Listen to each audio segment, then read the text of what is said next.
So looking ahead, today and tomorrow, I gotta remember that it's only Wednesday. Today and tomorrow we'll deal with infinite geometric sequences and series. This weekend, there will be another quiz for you on its learning. And then next week, Monday, we will start the review process. But then I'm going to open it Monday afternoon. Your test is going to be next week, because next week is the end of the quarter. I'd really like to get that test on your quarter grade, because for some of you, you need a good summative score in order to boost your grade up a little bit. So that will be open for you, and then because Tuesday, Wednesday, Thursday, I'll be in school, but I won't be in class. So Wednesday in class will be kind of you can have work time to work and, get anything done that you need to get done. Thursday, if you want to take part 1 or part 2 of the test in class, that's fine. But there will be 2 parts to this test again, and they will both be due on Friday afternoon at 3. Okay? Then that leaves us with 3 days the following week before spring break, and luckily I have 3 short, like 1-day topics that we can go over, and it fits in perfectly for those 3 days that we have, and then we'll be on spring break, and when we come back from spring break, all of 4th quarter is going to be Unit 8. Unit 8 runs the entire 4th quarter because it's the first stuff that you haven't seen yet. It's conic sections.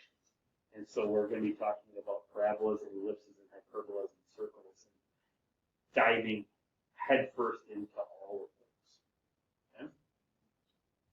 But not this way, not in the conic section.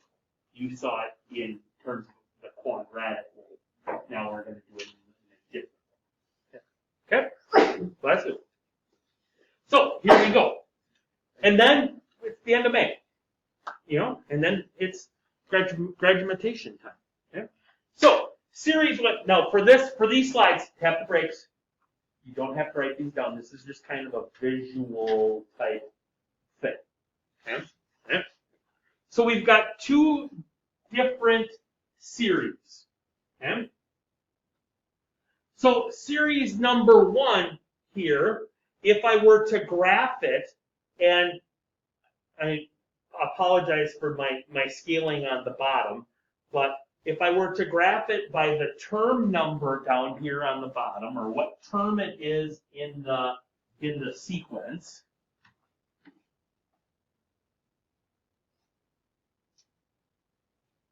and then the value of that term. Okay? So if we were to graph it that way, if you notice, this series gets closer and closer and closer to 0 as we get farther and farther up. Our term numbers grow. Whereas my second series over there gets farther and farther away from 0. Okay? So let's look here at R values. They're both geometric series. What is the R value of the first one? What do you have?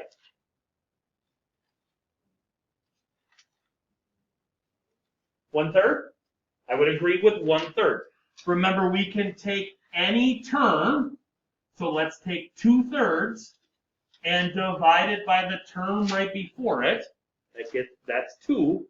So 2/3 divided by 2 is 2/3 times 1/2, which is 1/3. So the R value in that first one is 1/3. What's the R value in the second one? That's it. 2? Yeah, 2. Multiply by 2 to get the next term. So it is said in the mathematical world that series number 1 converges, okay? Because the terms get smaller and smaller and smaller.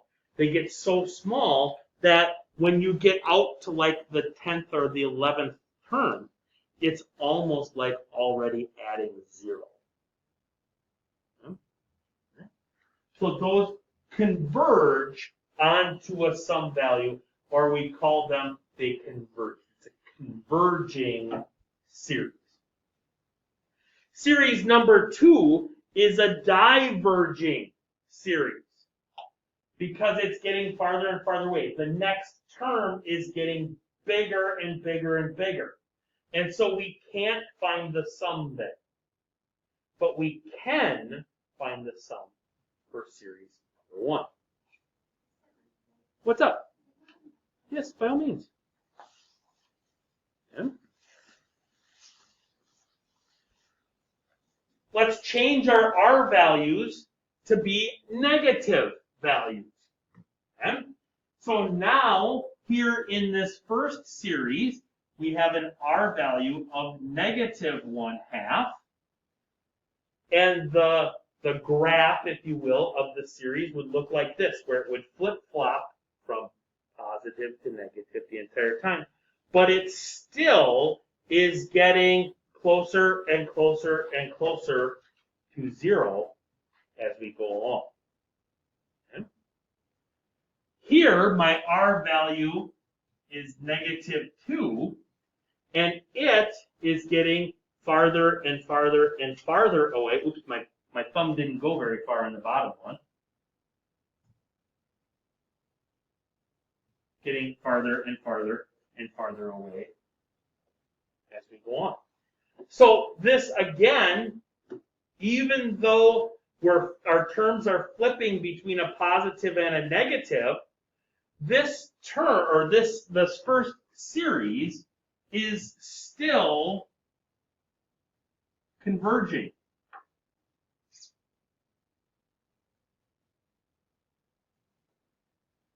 And this one, because the terms are getting farther and farther away, is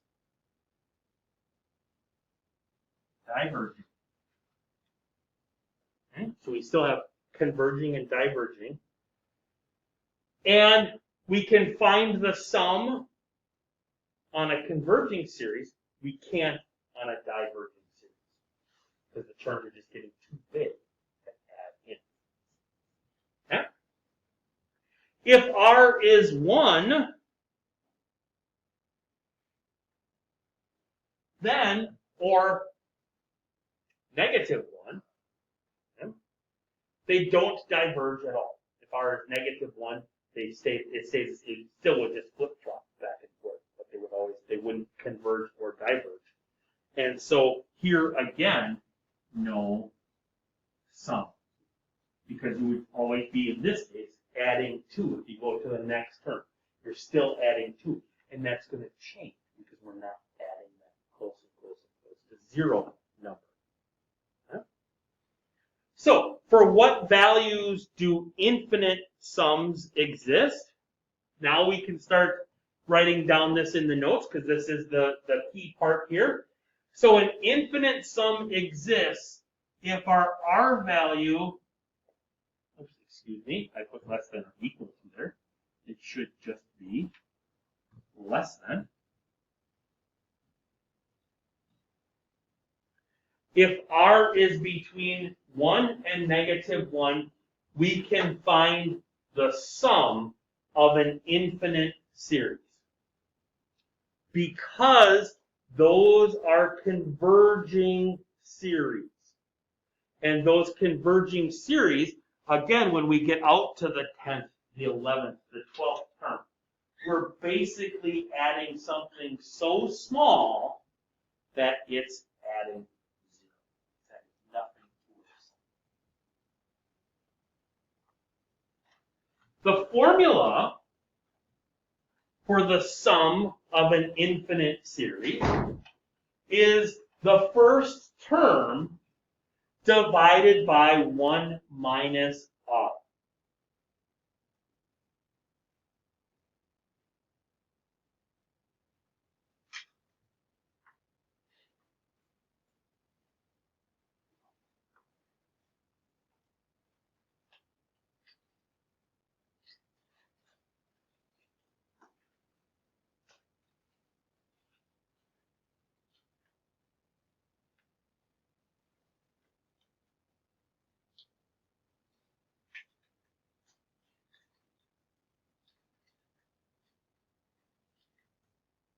So what do you think in that formula?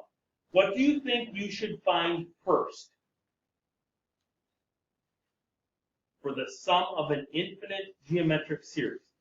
What should be the first thing that you find? Why the R?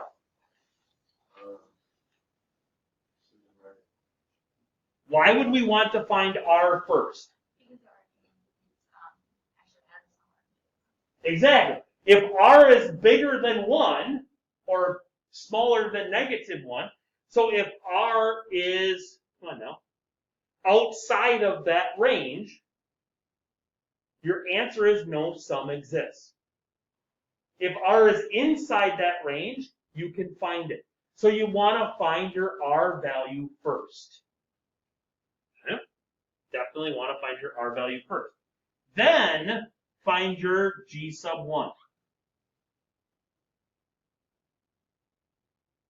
Yes, look. Yeah.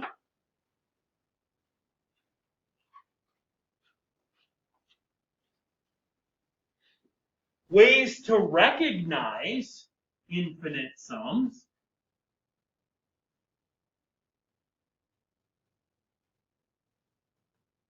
If you have a list,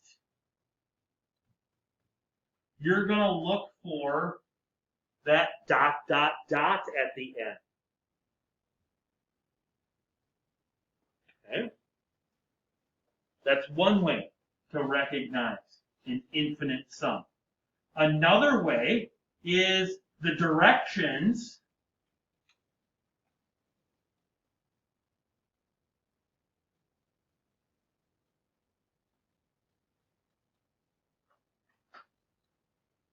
I'm not going to fit it in.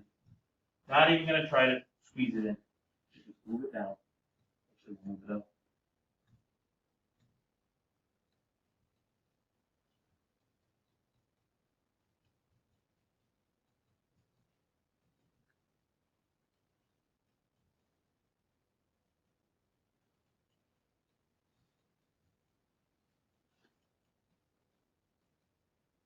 Okay? So the directions have either the words to infinity, find the sum to infinity, or find the sum of the infinite geometric series. So you recognize the word infinite in the directions. The third way is if you have sigma notation, you will see the infinity symbol as your upper bound. Okay? So those are the three ways to recognize that you are dealing with an infinite sum. If not, if you don't have one of those, then you're dealing with a regular geometric sum, and you're dealing with those other two formulas that you should have in a box in your notes from last week. Okay? Right? Or you're dealing with an arithmetic, again, notes box 2 weeks ago. Okay? Okay? So, let's try one. Okay? So this one says, find the sum if it exists. And I got to add in that now because we might not have existing sums. Okay?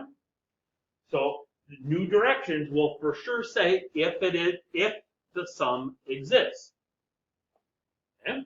So what was the first thing that we should do? We should first recognize if we're talking about an infinite sum or not, right? Okay? Are we talking about an infinite sum? Yes, we are, because we've got infinity up there.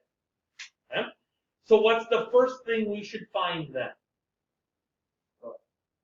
Go ahead. The R value. Okay, right? Now I'm going to go to this side of the room because you two have been monopolizing everything. Cole, talk to me. No, what's the R value? Why is it the 1/4?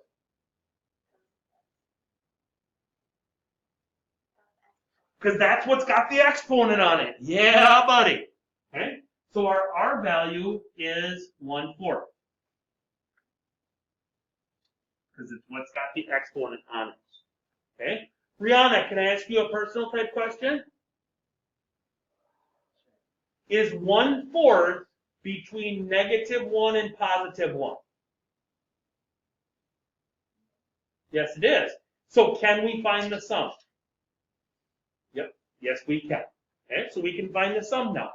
Now we got to find our first term. How am I going to find our first term?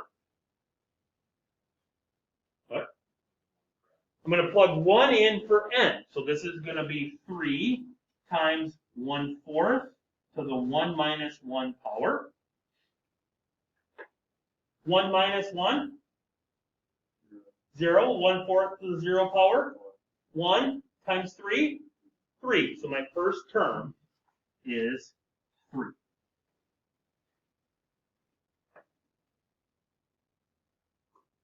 Yes, ma'am. So, I don't know if this works every time, but when you're looking for G1, if you just look like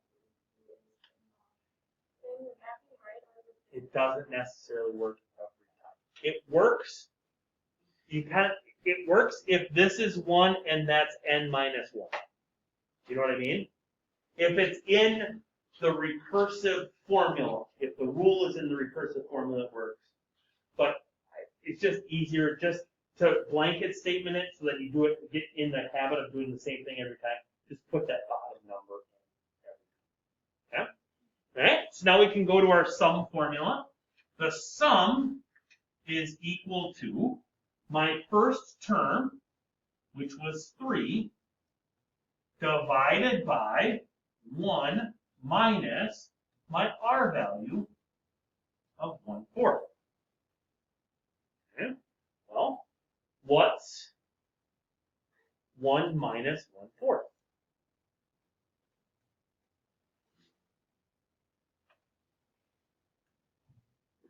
Three-fourths? Ooh, dividing fractions. How do I divide a fraction? No. Multiply by the reciprocal. So I flip the bottom one and multiply. So this is 3 times 4/3, right? But really it's 3/1 times 4/3.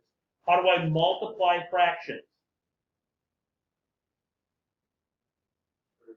Straight across. Okay? 3 times 4?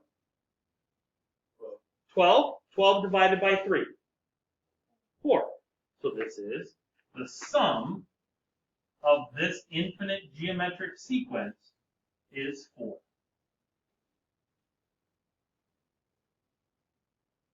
Think about it. The first term was 3. All the rest of the terms add up to be 1. Nope, because it's assumed that it's there. That's why normally we would have like S sub 10 or whatever, like we have in the past. Yep. But without it there, we're assuming that that means that we're talking about the infinite. Sounds good?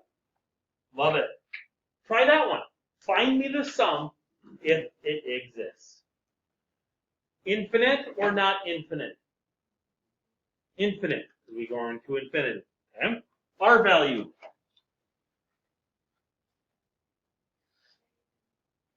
-1/2. Is that in our range? Yes, it's in between -1 and +1. So we can find the sum. So the sum, oops, tap the brakes, we should find the first term first. Plug in 1. 1 minus 1 is 0. -1/2 to the 0 power is 1. 1 times 1 is 1. So the sum is going to be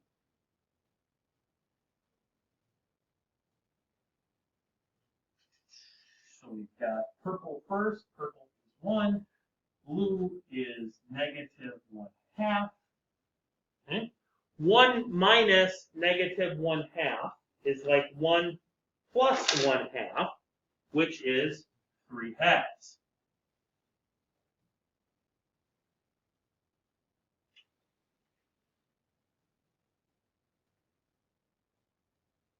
flip and multiply.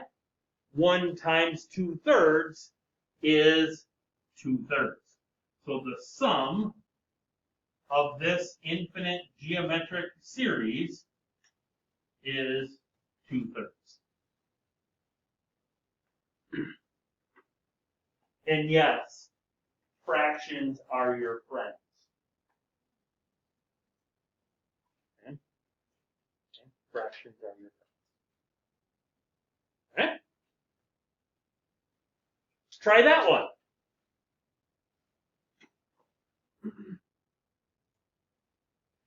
Infinite geometric or not? Yes, it's infinite because we got the dot, dot, dot at the end. R value.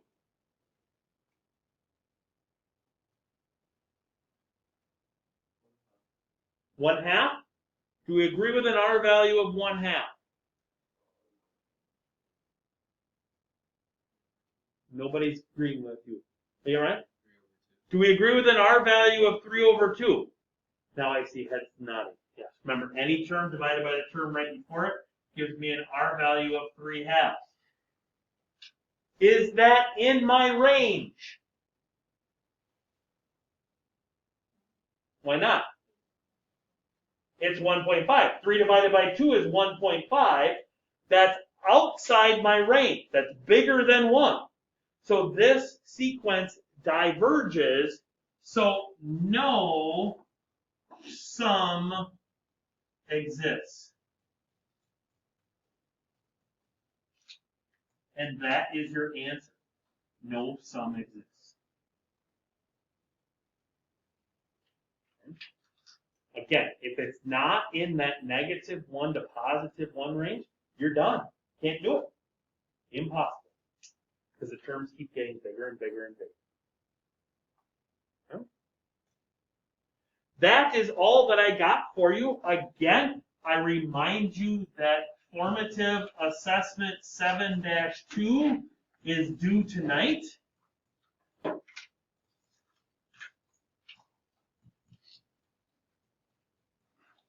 Again, I remind you that 3/19, Wifey's birthday, hint, hint, Wifey's birthday is the end of the quarter. Okay?